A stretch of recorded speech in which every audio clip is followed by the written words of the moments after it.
본문에 나오는 이삭은 아버지 아브라함이나 아들 야곱에 비해서 성경의 내용이 매우 짧게 기록된 사람입니다.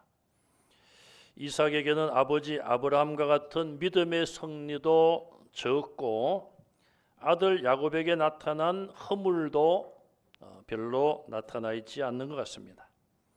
이삭은 아들됨을 상징합니다. 아브라함이 100세, 그의 부인 사라가 90세에 하나님의 약속대로 아들을 낳았으니 참 아들로 태어난다는 그 의미, 이삭을 통해서 찾아볼 수 있고, 또 아들됨이란 말은 상속자가 됨을 의미하고 있습니다. 창세기 24장 36절이나 25장 5절에 보면 아브라함은 아들 이삭에게 모든 소유를 주었다, 그렇게 기록이 되어 있습니다. 하나님은 예수 그리스도를 만유의 상속자로 세우셨습니다. 그리고 우리 모든 성도들은 예수님의 십자가의 대속을 통하여 그리스도 안에서 하나님의 아들이 되었고, 또 그리스도와 함께 하나님의 상속자가 된 것을 알 수 있습니다. 로마서 8장 17절을 보면은 이렇게 말씀하죠. 읽어보겠습니다. 자녀이면 또한 상속자 곧 하나님의 상속자요 그리스도와 함께한 상속자니. 자녀, 하나님의 자녀가 되었단 말이에요. 하나님의 자녀란 말은 곧 하나님이 우리에게 모든 것을 주시는 상속자가 된 것이고, 그리스도와 함께 그리스도 안에서 상속자가 되었다는 의미입니다. 우리는 하나님의 아들 된 것 얼마나 감사합니까? 죄로 말미암아 죽어마땅한 우리가 하나님의 자녀가 되었어요. 또 하나님이 우리에게 모든 것을 그리스도를 통하여 주신다고 약속되어 있습니다. 우리에게 천국의 영생이 우리에게 상속되어 있습니다. 땅에 상속받은 것이 없다고 여러분 너무 슬퍼하거나 서운해하시거나 불평하지 마시기를 바랍니다. 우리 아버지가 좀 재벌이었다면 내가 얼마나 많은 것을 상속하고 지금 이 고생을 하지 않고 살아도 되는데, 그렇게 생각하는 분이 혹시라도 계십니까? 여러분, 상속받는 것이 다 나쁜 것은 아니지만 대체적으로 보면 재벌들이 상속받는 게 적어서 서로 싸웁니까? 서로 많이 가지려고 싸우고 형제끼리 재판을 하기도 하고 가족끼리 법정에 서기도 합니다.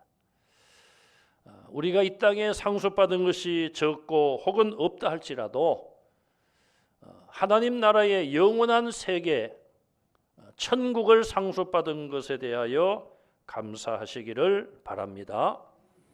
여러분, 땅에서 아무리 많은 것을 상속받는다 한들 100년, 200년, 1000년, 2000년을 누릴 수 있겠습니까? 매우 짧은 한정된 시간에 그것 가지고 살다가 그것 때문에 하나님을 멀리할 수도 있고, 그것이 우리의 믿음에 나쁜 영향을 줄 수도 있는 것입니다. 로마서 우리가 8장 17절 말씀을 보신 것처럼 하나님의 상속자가 되었다, 그리스도와 함께 한 상속자가 되었다, 그것에 만족하시고 그 말씀 안에서 참된 감사를 찾을 수 있기를 바랍니다. 또 이삭은 우리에게 하늘의 시민권자됨을 예표하고 있습니다. 창세기에는 4대 족장이 나옵니다. 이 족장이란 말은 이스라엘 나라가 완전히 세워지기 전에 그 가문, 족불, 그걸 대표하는 사람들을 말하는데, 첫 번째 족장은 아브라함이죠. 두 번째는 오늘 본문에 나오는 이삭이고, 세 번째는 누굽니까? 이삭의 아들 중에 야곱이죠. 네 번째 족장은 누굴까요? 야곱의 12아들 가운데 요셉입니다. 자, 이 네 명의 족장들 가운데 가나안 땅 밖으로 나가지 않은 사람은 이삭밖에 없습니다. 아브라함도 애굽에 가서 한동안 살았습니다. 또 요셉은 형들에 의하여 애굽에 팔려가서 긴 세월을 살다가 애굽에서 죽었습니다. 야곱도 늙어서 요셉이 살았다는 이야기를 듣고 애굽으로 이민을 가서 역시 애굽에서 죽었습니다. 오직 이삭만이 가나안 땅을 떠나지 않았습니다. 저와 여러분들은 하늘의 시민권을 가진 하나님의 백성인 것을 이삭을 통해서 예표적으로 보여주고 있습니다. 창세기 22장에 보면 이삭이 모리아 산에서 죽을 뻔했죠. 왜 죽을 뻔했습니까? 아버지가 나무로 제단을 쌓고 이삭을 결박하여 그 위에 올려놓고 양이나 소를 잡는 것처럼 칼을 빼어 휘두르는 찰나에 하나님이 막으시고 양을 대신하여 번제로 드리게 했죠. 그 사건 이후에 22장 62절 이하에 다시 이삭의 이름이 등장을 합니다. 거기 보면 이삭이 브엘라 헤로이에서 왔으니 그랬어요. 이 브엘라 헤로이는 라헤로이 우물이라는 뜻입니다. 브엘이란 말이 우물이란 뜻이겠죠. 브엘 라헤로이, 라헤로이 우물에 왔다. 또 그 이삭이 묵상을 하고 있었다. 그렇게 기록이 되어 있어요. 묵상을 한다는 이야기는 기도한다는 의미도 들어있죠. 아브라함이나 야곱이나 요셉이 묵상을 했다. 이런 표현은 성경에 나오지 않는데 이삭은 묵상을 했어요. 이걸 보면 이삭의 성격은 아버지의 적극적이고 공격적이고 행동적인 모습을 이어받은 것이 아니라 조용하고 다투지 않는 그런 성격을 가졌음을 볼 수 있습니다. 본문 14절에 보시면은 이삭이 거부가 되었을 때에 블레셋 사람들이 그를 시기하고 질투하여 이삭이 사용하던 우물을 메꾸어 버렸습니다.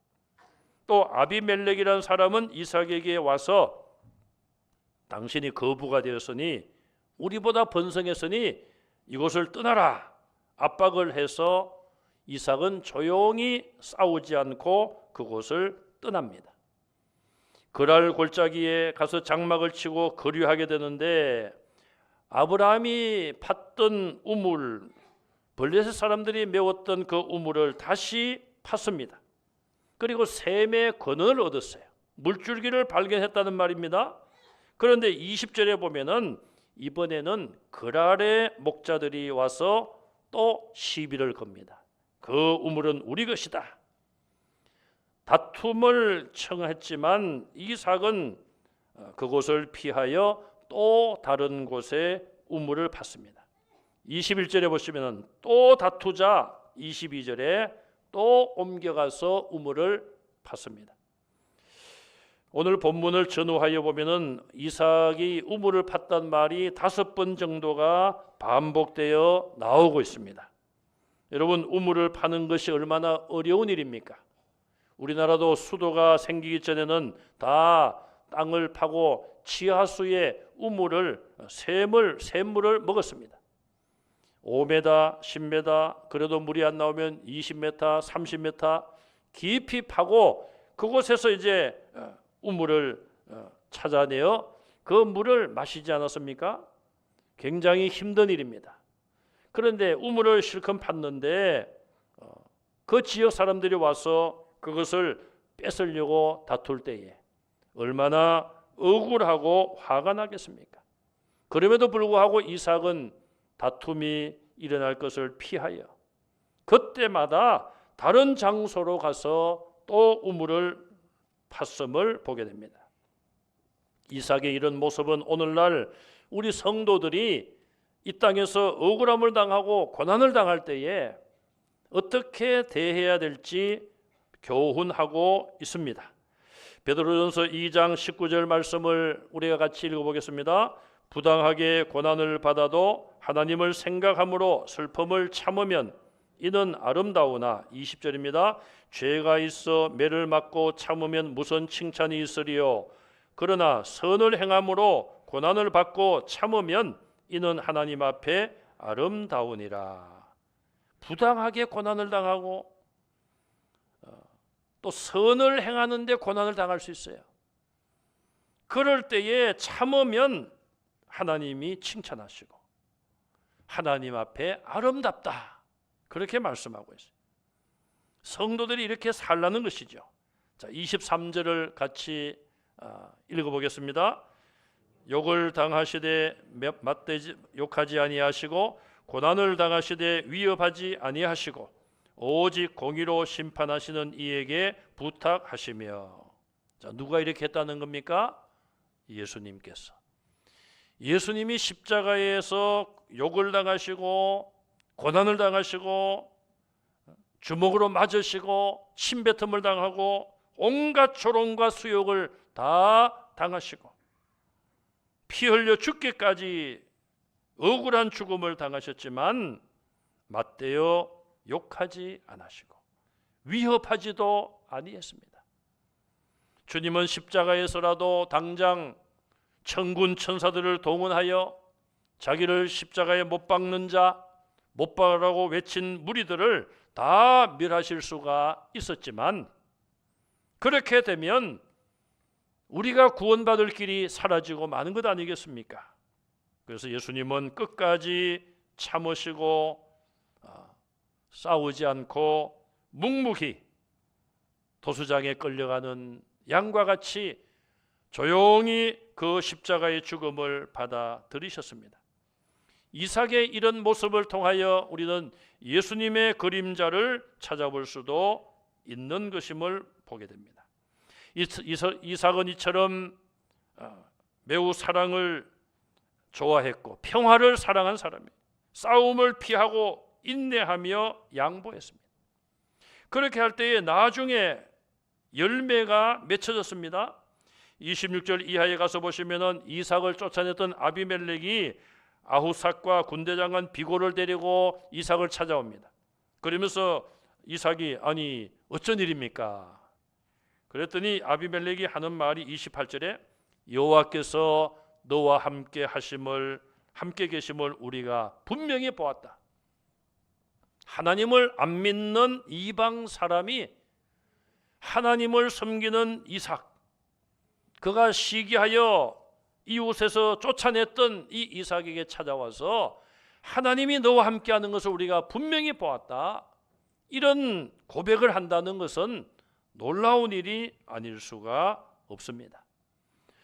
저와 여러분들도 안 믿는 이웃이나 안 믿는 친척이나 그들에게 억울함을 당하고 그들에게 핍박을 당하지만 잘 인내하시고 끝까지 잘 참으실 때에 언젠가는 하나님께서 그들을 통하여서 하나님께 영광 돌리고 또 인정받을 수 있는 날이 올 수 있다는 것을 믿으시기 바랍니다. 이것은 잠언에 나오는 말씀과 같습니다. 잠언 16장 7절 말씀을 읽겠습니다.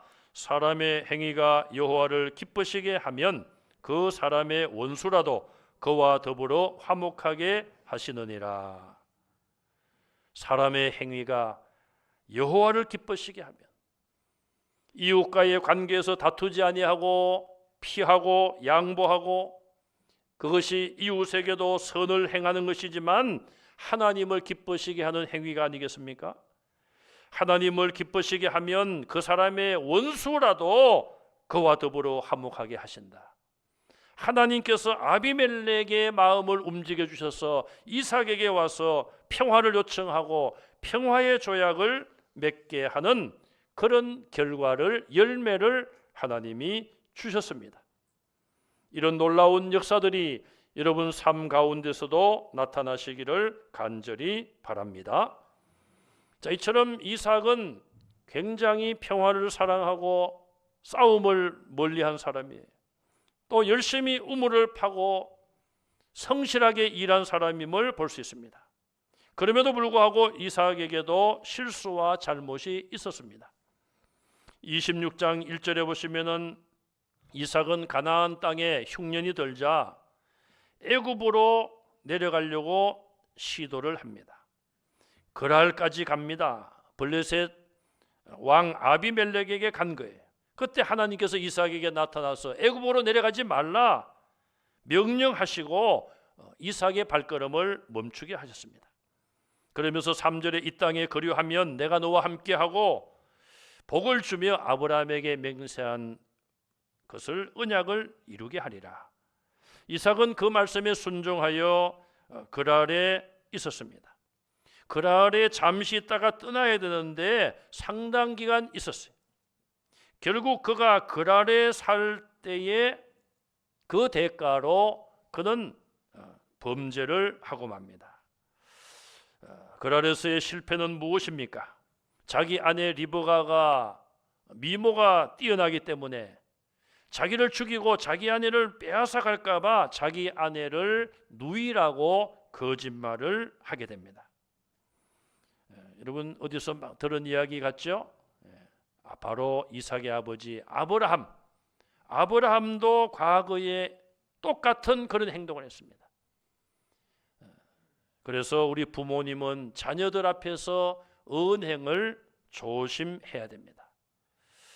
여러분 자녀들을 보면요, 부모님을 외모도 닮지만 행동도 닮는 거예요. 행동도. 제 아내가 어제 우리 이웃에 있는 목사님 딸이 결혼을 했는데 그 결혼식에 제 아내가 갔다 왔습니다. 저는 또 제 친구 목사님 딸이 결혼해서 또 두 부부가 나뉘어서 다녀왔는데 제 아내가 그런 이야기를 하더라고요.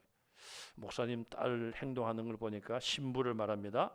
그리고 뭐고 그 엄마하고 똑같더라고. 여러분 자식이 부모를 닮는 거 당연하죠. 오랫동안 보고 배운 거 아니겠습니까? 신앙도 마찬가지. 특별한 경우에 그렇지 않은 경우도 있습니다만은 자녀들은 부모님으로부터 영향을 많이 받습니다. 여러분 신앙 교육이 교회 주일학교 교사들에게만 책임이 있습니까? 사실 교사들은 일주일에 1시간 안에서도 아이들과 대하는 시간이 얼마나 되겠습니까? 그 짧은 시간에 신앙 교육을 합니다. 옛날에는 수요 예배도 있고 또 중고등부 같은 경우는 토요 집회도 있고 했는데 요즘은 그냥 생략하고 주일날 1시간에 그냥 요약을 해가지고 그냥 다 그 시간에 모든 걸 다 합니다. 일주일에 1시간밖에 안 돼요. 나머지 보시면은 학교에서 있는 시간이 훨씬 많고 그 다음이 가정에 있는 시간 아니겠어요? 목사님 모르는 이야기입니다. 학원입니다. 두 번째는 그럴 수 있죠. 어쨌든 부모님이 그래도 자녀들과 접하는 시간이 있지 않습니까? 그래서 부모님들이 아름다운 신앙, 본이 되는 그런 언행을 자녀들에게 보여주시기를 간절히 바랍니다. 아브라함이 그렇게 속이고 거짓말하고 범죄했는데 이 이삭도 그거는 모를 텐데 똑같이 그렇게 범죄한 모습을 볼 수 있습니다. 또 34절에 가서 보시면은 이삭의 장자 에서가 40세가 되어서 해 족속 두 여자와 함께 결혼을 합니다. 아예 이 에서는 처음부터 아내를 둘을 맞아들였는지 몰라도 성경에 보니까 어쨌든 외국 이방 여인 둘을 그냥 한꺼번에 아내로 맞아들입니다. 둘을 맞아들이는 것도 잘못이요. 또 그 당시에 하나님께서는 분명히 이방 여인과 결혼하지 않을 것을 원하셨을 것이고 아브라함 때부터 그런 가문의 교훈으로 내려왔을 텐데 에서는 그것을 따르지 않고 이방 여인과 결혼을 하고 말았습니다. 그때는 구약 시대요. 지금은 상황이 많이 달라졌습니다. 이제는 외국인과의 결혼할 수 있는 것이고 우리 사회도 다문화 가정들이 꽤 많아졌습니다. 신명기 7장 3절 4절 말씀을 같이 한번 읽어보겠습니다. 또 그들과 혼인하지도 말지니 내 딸을 그들의 아들에게 주지 말 것이요 그들의 딸도 내 며느리로 삼지 말 것은 그가 내 아들을 유혹하여 그가 여호와를 떠나고 다른 신들을 섬기게 함으로 여호와께서 너희에게 진노하사 갑자기 너희를 멸하실 것임이니라. 그들과 혼인도 하지 말라. 이방 사람들을 말합니다. 며느리나 사위를 이방인들로 맞이하지 말라는 거예요. 왜? 그들이 너의 아들이나 너의 딸을 유혹하여 여호와를 떠나게 하고 하나님을 믿는 신앙을 떠나 다른 신을 섬기게 하리라. 혹시라도 여러분 자녀 손들 가운데 신앙이 다른 배우자를 만나서 믿음을 떠난 경우가 있습니까? 우리는 기도해야 됩니다. 정말 우리의 삶이 멈추기 전에 하나님께 돌아올 수 있도록 기도하는 것밖에는 방법이 없을 거예요. 왜 그렇습니까? 그들이 결혼을 하면 신앙을 따라오는 것이 아니라, 포기하고 따라오는 것이 아니라, 그들이 섬겼던 우상과 그들이 섬겼던 여호와 외에 신이 아닌 다른 신을 섬기게 만들기 때문에 그렇게 하나님께서 금지시키신 거예요. 이스라엘이 남과 북으로 갈라진 이유가 무엇입니까? 솔로몬 때에 이방 여인들을 첩으로 많이 맞아들였습니다. 정략 결혼을 했습니다. 이방 여인들이 시집을 오면서 우상 보따리를 싸가지고 오고 그들의 마음에 어려서부터 섬겼던 이방 신에 대한 신앙을 포기하지 않고 가져와서 왕궁에서 자기들을 우상에게 절하고 자기들 신에게 기도하고. 이스라엘의 왕궁은 어떤 왕궁이 되어야 합니까? 하나님의 택한 백성이요 하나님이 세워주신 나라인데 왕과 모든 왕궁의 사람들이 당연히 하나님만을 섬겨야 되는데 이방 여인들이 와서 우상을 섬기고 솔로몬 왕도 마음이 빼앗겨 우상을 섬김으로 하나님께서 진노하시고, 솔로몬 왕 때까지는 참아주셨지만은 그의 아들 르호보암이 왕이 되었을 때에 결국은 남과 북으로 하나님이 두 나라로 쪼개셨습니다. 우상 숭배, 다른 신을 섬기는 것이 하나님 앞에 큰 죄요 하나님의 진노를 사는 것임을 분명히 말씀하고 있습니다. 그런데 이 에서는 자기 좋을 대로 이방 여인을 아내로 맞이하여 그것이 이삭과 리브가에게 마음의 근심이 되었습니다. 이삭은 성격상 강력하게 그 결혼을 반대하지 못한 것 같습니다. 또 우리가 신명기 7장 3절 4절 말씀을 우리가 보았습니다마는 하나님께서 금지하게 하실 때는 다 이유가 있는 것 아니겠습니까? 또 아브라함 때부터 그런 결혼에 대한 일들이 내려올 때는 그 가문 안에서 지켜야 되는 것이 마땅한 것 아니겠습니까? 결국 이삭이 아버지로서 책임을 피할 수 없다는 것을 우리는 알아야 됩니다. 결국은 야곱은 그 후에 또 노년이 되고 눈이 잘 보이지 않는 가운데 두 아들을 축복하는 사건이 있었죠. 그때 결국 야곱에게 속아서 장자의 축복을 야곱에게 합니다. 나중에 그것을 알고 심히 근심하며 떨었다고 말하고 있어요. 그런데 사실은 25장 23절에 올라가서 보면 이삭은 차남에게 하나님의 언약이 이루어진다는 것을 예고받습니다. 그럼에도 하나님의 뜻을 따르지 않았습니다. 에서는 장자인 이삭은 장자인 에서가 사냥하여 짐승을 잡아 맛있게 요리한 그것을 즐겼기 때문에 장자인 에서를 좋아했습니다. 그래서 하나님은 야곱에게 장자권을 주시는 것인데 이삭은 장자를 좋아하여 하나님의 뜻을 따르지 않았어요. 그러나 결과적으로 나중에 속아서 야곱에게 장자의 축복을 함으로 하나님의 뜻대로 되었습니다.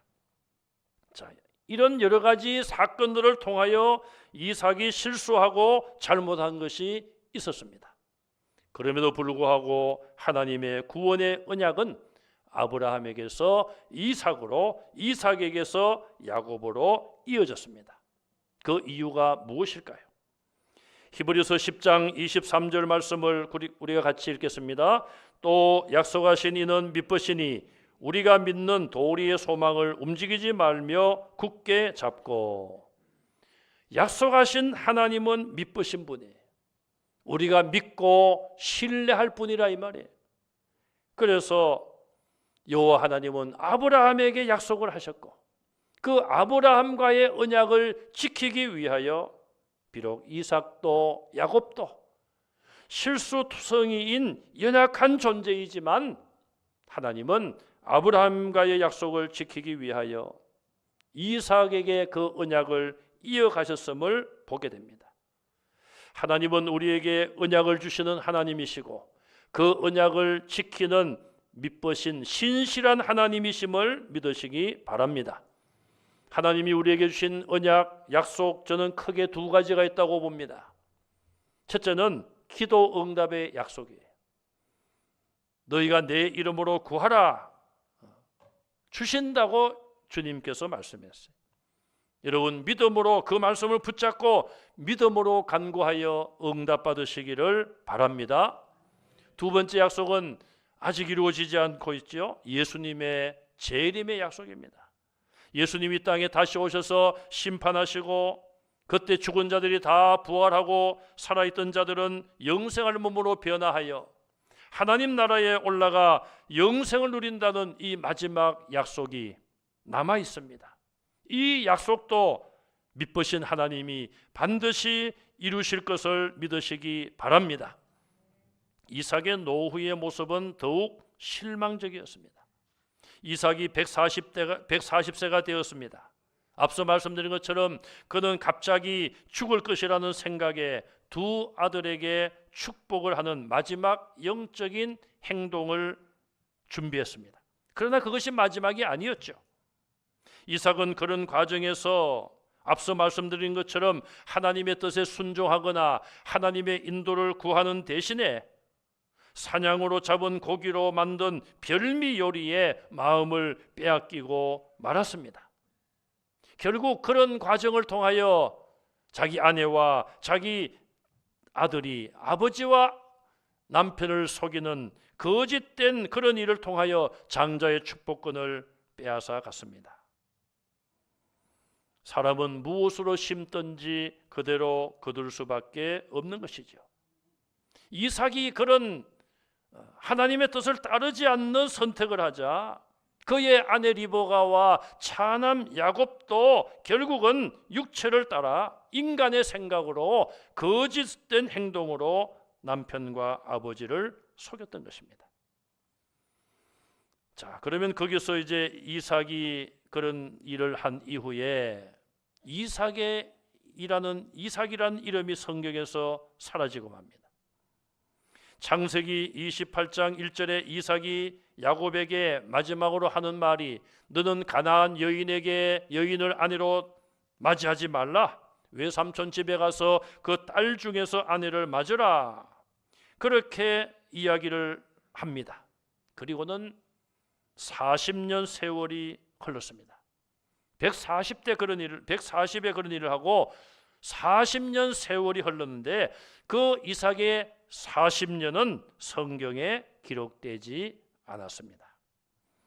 창세기 35장 28절에 가서야 이삭의 이름이 나오는데 이삭의 나이가 180세라 이삭이 나이가 많고 늙어 기운이 다하여 죽어 자기 열조에로 돌아갔다. 이렇게 간단하게 이삭의 죽음에 대해서 언급을 합니다. 벨렛이라는 사람은 족장들이라는 책에서 이삭의 말년은 마치 더 이상 주인이 쓰기에 적합하지 않은 녹슨 그릇처럼 되었다. 이삭의 마지막 40년 생애는 녹이 슬은 그릇처럼 되어 주인이 그 그릇을 사용할 수 없었다. 주인은 하나님이시죠. 하나님이 이삭의 40년 마지막 그 시간을 사용하지 않으셨다는 것입니다. 솔로몬의 노년을 보면은 이삭보다 더한 것을 볼 수가 있습니다. 열왕기상 11장 4절 말씀을 같이 한번 읽겠습니다. 솔로몬의 나이가 많을 때에 그의 여인들이 그의 마음을 돌려 다른 신들을 따르게 하였으므로 왕의 마음이 그의 아버지 다윗의 마음과 같이 아니하여 그의 하나님 여호와 앞에 온전하지 못하였으니. 솔로몬이 나이가 많았습니다. 그가 젊었을 때는 그의 지혜가 그 지역에 있는 모든 나라에 소문이 날 정도로 알려졌고, 각 나라의 왕들이 그에게 와서 그를 대면하고 그와 대화하며 지혜를 배우고자 힘쓸 정도로 솔로몬 때 나라가 번성하고 솔로몬은 지혜로운 왕이었습니다. 그러나 그가 정략적인 결혼으로 많은 외국의 여인들이 우상을 가지고 다른 신들을 가지고 와서 늙어진 이 솔로몬의 마음을 그들이 믿는 신에게로 돌이켜 따르게 했다는 거예요. 성경은 그의 마음이 솔로몬의 마음이 아버지 다윗과 같지 아니했다. 하나님 앞에 온전하지 못하였다. 다윗은 하나님 앞에 온전했지만은 그 아들 솔로몬은 그러하지 못했음을 비판하고 있는 것입니다. 이처럼 솔로몬의 노후는 정말 실패한 노후라고 볼 수밖에 없었습니다. 아브라함은 노년이 그러하지 않았습니다. 그는 처음에 가졌던 모든 것들을 끝까지 지켰습니다. 100세에 되어서 이삭을 낳았고 갈수록 믿음이 견고해졌습니다. 모세도 그러하지 않았습니까? 40세 피 끓는 나이에 성급한 판단으로 애굽 사람을 살인했습니다. 그리고 그는 피신을 하여 미디안 광야에 40년 세월을 보냈습니다. 모세도 다른 사람도 이제 모세가 80세가 되었으니 인생이 끝났다, 그렇게 생각했을지 몰라요. 그러나 하나님은 80세 된 모세를 부르셨고, 모세는 80세부터 40년 동안 하나님의 쓰임받는 그릇이 되었습니다. 모세가 나이가 많아서 죽은 것이 아니었습니다. 그는 120세가 되었지만 눈이 흐리지 아니했습니다. 바울은 어떠했습니까? 그가 젊었을 때는 혈기 왕성할 때는 눈에 불을 켜고 예수 믿는 사람들을 잡아서 옥에 가두고 죽이는 일에 앞장섰어요. 그러나 다메섹에서 예수님 만나고 회개하고 돌이켰습니다. 순교의 제물이 되기까지. 디모데후서 4장 7절 8절을 마지막으로 읽어보겠습니다.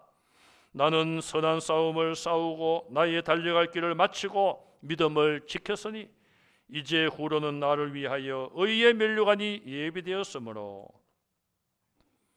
사도 바울이 순교를 당하지 않았다면 더 오랫동안 복음을 전할 수가 있었을 것입니다. 순교의 직전에 기록한 이 성경에 나는 선한 싸움을 싸웠다, 달려갈 길을 마쳤다, 이제 순교의 시간이 다가옴을 안 것이죠. 믿음을 지켰다. 이제 후로는 나를 위하여 의의 면류관이 예배되었다. 이렇게 바울은 순교의 순간을 맞이했습니다. 여러분들도 죽음이 다가오는 그 순간 그것을 깨달으시고 이렇게 사도 바울처럼 이런 고백을 남길 수 있는 여러분들이 되시기를 바랍니다. 우리 성도들은 대부분 죽음을 예지하시는 것 같아요. 저희 어머님이 돌아가시기 직전에 병원에 입원을 하시고 한 3, 4일 되었습니다. 우리 권사님들이 신방을 몇 분이 병실로 오셨어요. 권사님들이 보시고 회복의 기미가 없다고 생각하셨는지 눈물을 흘리셨습니다. 그러자 저희 어머님이 슬퍼하는 우리 권사님들 또 저를 위로했습니다. 내가 천국 먼저 간다고 슬퍼하지 마세요. 그렇게 위로를 하시고 나의 갈 길 다가도록 찬송을 부릅시다. 어머님이 그렇게 요청을 하셔서 우리가 나의 갈 길 다가도록 384장 찬송을 같이 불렀어요. 여러분, 우리는 이 세상에 살다가 우리도 뭐 안 믿는 자들과 똑같이 세상을 떠나겠지만 죽음이 다가올 때 두려움이 없이 하나님이 예비하신 하나님 나라가 여러분 눈앞에, 영적인 눈앞에 열릴 줄 믿으시기 바랍니다. 그러면 우리가 찬송하며 기도하며 하나님, 나 같은 죄인을 지금까지 지켜주신 것 감사합니다. 그렇게 기쁨으로 주님의 품에 여러분 영혼이 안길 수 있기를 간절히 바랍니다. 오늘 예배에 참석하신 우리 청년들이나 연세가 좀 그래도 젊다고, 나이가 젊다고 생각하시는 분들은 백발이 될 때까지 하나님 나를 버리지 마세요. 그때까지 내 믿음 변치 않게 해주시고 믿음이 더욱 자라게 해주세요. 기도하시기를 바랍니다.